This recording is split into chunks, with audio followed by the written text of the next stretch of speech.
जय हिंद दोस्तों। पांचवी और आठवीं कक्षा पांचवी और आठवीं की परीक्षा में अब फेल सिस्टम लागू हो गया है। दोस्तों, कक्षा पांचवी और कक्षा आठवीं की परीक्षा में अब फेल होंगे छात्र। अभी तक हम देख रहे थे कि 1 से लेकर 8 तक के विद्यार्थियों का जो परीक्षा होती है उसमें फेल सिस्टम नहीं था। अब देखिए, झारखंड की बात किया जाए तो जैक बोर्ड क्लास 8 का एग्जाम कंडक्ट करती है। कक्षा पांचवी और आठवीं में विद्यार्थियों को रोका जा सकता है। जो विद्यार्थी परीक्षा में सफल नहीं हो पाते हैं वे उसी कक्षा में रहेंगे, ऐसा प्रावधान किया गया है। इस संबंध में अधिसूचना जारी किया गया है। पांचवी और आठवीं की परीक्षा में फेल होंगे छात्र, इससे संबंधी अधिसूचना जारी किया गया है। आइए बहुत इंपॉर्टेंट जानकारी लेकर आए दोस्तों। भारत का राजपत्र द गजेट ऑफ इंडिया जारी किया गया, अधिसूचना जारी किया गया है। स्कूली शिक्षा एवं साक्षरता विभाग की तरफ से केंद्रीय शिक्षा मंत्रालय ने नए नियम लागू किए हैं। छात्रों को फेल करने का प्रावधान अभी नहीं था, अभी तक नहीं था, लेकिन यदि ये नियम सभी राज्यों में लागू हो जाती है तो छात्रों का फेल करने का नियम लागू हो जाएगा। ठीक है, देखिए ये भारत का राजपत्र है, द गजेट ऑफ इंडिया, अधिसूचना है। शिक्षा मंत्रालय स्कूली शिक्षा और साक्षरता विभाग की तरफ से अधिसूचना जारी किया गया है। इसको भी हम दिखाएंगे, इसमें क्या कहता है, इस नियम के तहत परिवर्तन किया गया, पहले के नियम को चेंज किया गया है, ये दिखाएंगे दोस्तों। केंद्रीय शिक्षा मंत्रालय ने नए नियम लागू किए हैं। छात्रों को फेल करने का प्रावधान अभी नहीं था। जब नए नियम लागू हो गया तो देखिए उस नियम के तहत क्या क्या बदलाव होने वाली है, तो आइए जानते हैं। इसके बाद हम भारत का राजपत्र दिखाएंगे दोस्तों, गजेट ऑफ इंडिया दिखाएंगे, इसका नोटिफिकेशन जो जारी किया गया है, अधिसूचना जारी किया गया है, वो दिखाएंगे। ठीक है, चलिए पहले इसको देखते हैं।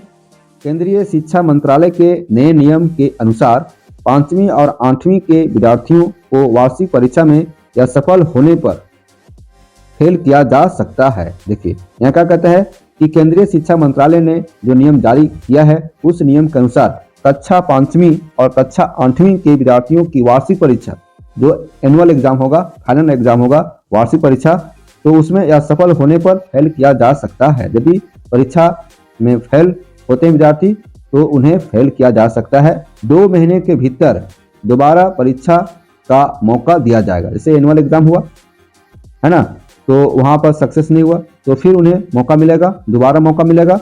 उसमें भी फेल होने पर छात्र को अगली कक्षा में प्रवेश नहीं मिलेगा। तो दोबारा मौका मिलने के बाद भी यदि विद्यार्थी फेल हो जाते हैं तो फिर वे विद्यार्थी उसी कक्षा में पढ़ेंगे, है ना, मतलब आगे प्रमोट नहीं होंगे। अभी तक 8वीं कक्षा तक फेल करने का प्रावधान नहीं था। यहाँ लिखता है कि अभी तक 8वीं कक्षा तक फेल करने का प्रावधान नहीं था। वर्ष 2010 से 2011 वर्ष 2010-11 से 5वीं और 8वीं बोर्ड परीक्षा बंद कर दी गई थी। विद्यार्थियों को अगली कक्षा में भेज दिया जाता था, है ना। इसके चलते स्कूली शिक्षा में गिरावट आ गई थी। विद्यार्थियों को अगली कक्षा में भेज दिया जाता था, जिससे क्या हुआ, स्कूली शिक्षा में गिरावट आई। इतना ही नहीं, 10वीं और 12वीं की बोर्ड परीक्षा में नतीजे खराब आ रहे हैं। राज्य सरकारें इस व्यवस्था को लेकर असमंजस में थी। नई व्यवस्था के बाद राज्य चाहे तो परीक्षा करा सकते हैं। देखिए यहाँ क्या कहा जा रहा है कि नई व्यवस्था के तहत जो व्यवस्था जारी किया गया है केंद्र सरकार के द्वारा, तो राज्य सरकार चाहे तो नई व्यवस्था के बाद परीक्षा करा सकते हैं। केंद्रीय शिक्षा मंत्रालय के स्कूली शिक्षा और साक्षरता विभाग ने इस संबंध में नोटिफिकेशन जारी किया है, अधिसूचना जारी किया है। आइए उस अधिसूचना को आपको हम दिखाते हैं दोस्तों। मेरे चैनल में बने हैं और आपसे गुजारिश करना चाहेंगे, निवेदन करना चाहेंगे कि यदि आप हमारे चैनल पर नए हैं, हमारे चैनल को सब्सक्राइब कीजिए, इस वीडियो को लाइक कीजिए और अपने दोस्तों से शेयर कीजिए। आइए देखिए, ये नोटिफिकेशन है, अधिसूचना है। आइए दिखाते हैं आपको। यहाँ देखिए, भारत का राजपत्र द गजेट ऑफ इंडिया, है ना, इसको पढ़िए। शिक्षा मंत्रालय स्कूली शिक्षा और साक्षरता विभाग, अधिसूचना है, नई दिल्ली, शनिवार दिसंबर मतलब 21 दिसंबर 2024।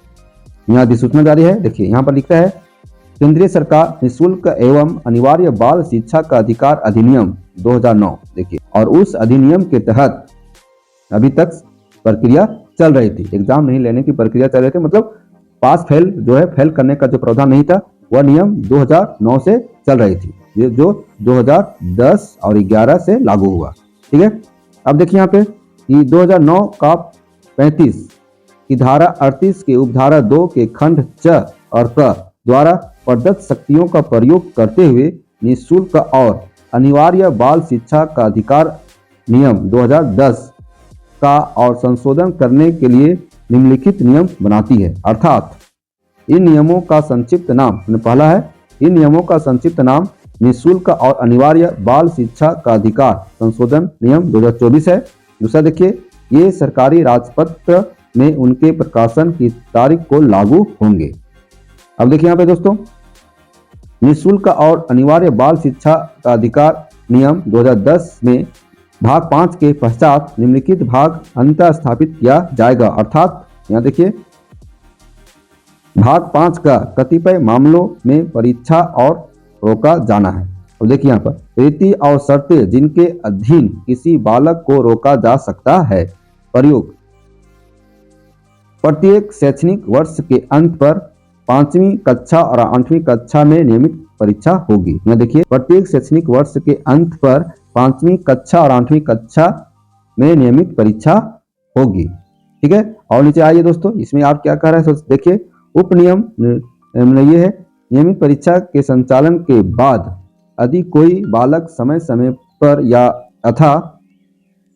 यथा अधिसूचित प्रोन्नति मानदंड को पूरा करने में सफल रहता है तो उसे परिणाम घोषित होने की तारीख से 2 मास की अवधि के भीतर पुनः परीक्षा के लिए अतिरिक्त अनुदेश तथा अवसर दिया जाएगा। मतलब यहाँ कह रहा है कि एक बार वार्षिक परीक्षा हो जाती है, उसमें बच्चे असफल हो जाते हैं तो 2 माह के भीतर दोबारा परीक्षा का मौका दिया जाएगा।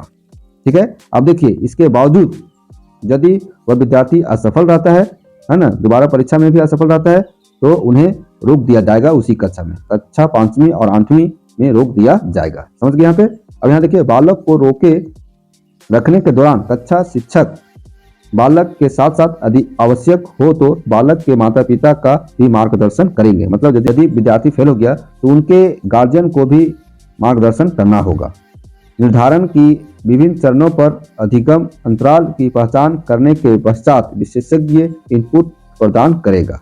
स्कूल का प्रमुख उन बालकों की सूची बनाएगा जो रोके गए हैं तथा ऐसे बालकों को विशेषज्ञ इनपुट के लिए प्रदान किए गए उपबंधों तथा पहचाने गए अधिगम के अंतराल के संबंध में उनकी प्रगति पर व्यक्तिगत रूप से मॉनिटरिंग करेगा। मतलब उसका लिस्ट भी बनेगा, है ना, उसके बाद उस पर विशेष ध्यान दिया जाएगा। यही कह रहा है। अब देखिए यहाँ पर दोस्तों, यहाँ और क्या कहता है कि बालक के समग्र विकास को पाने के लिए परीक्षा और पुनः परीक्षा सक्षमता आधारित परीक्षाएं होगी तथा न कि याद करने और प्रक्रियात्मक कौशल पर आधारित होगी। किसी भी बालक को तब तक किसी स्कूल से नहीं निकाला जाएगा जब तक वह प्रारंभिक शिक्षा पूरी नहीं कर लेता है। मतलब प्रारंभिक शिक्षा जब तक पूरी नहीं होगा, किसी बालक को, किसी विद्यार्थी को स्कूल से नहीं निकाला जा सकता है। ठीक है, बड़ी बात है। चलिए, ये भारत सरकार के द्वारा अधिसूचना जारी किया गया दोस्तों, जिसको हम दिखाने की कोशिश किए। दोस्तों, यदि इस पत्र को आप प्राप्त करना चाहते हैं तो हमारा टेलीग्राम चैनल है DK एडिफाई, उस पर आप जाकर ज्वाइन होकर वहां से यह पत्र प्राप्त कर सकते हैं। फिर मिलते हैं दोस्तों ऐसे वीडियो के साथ, तब तक हमारे चैनल में बने रहें। Thank you.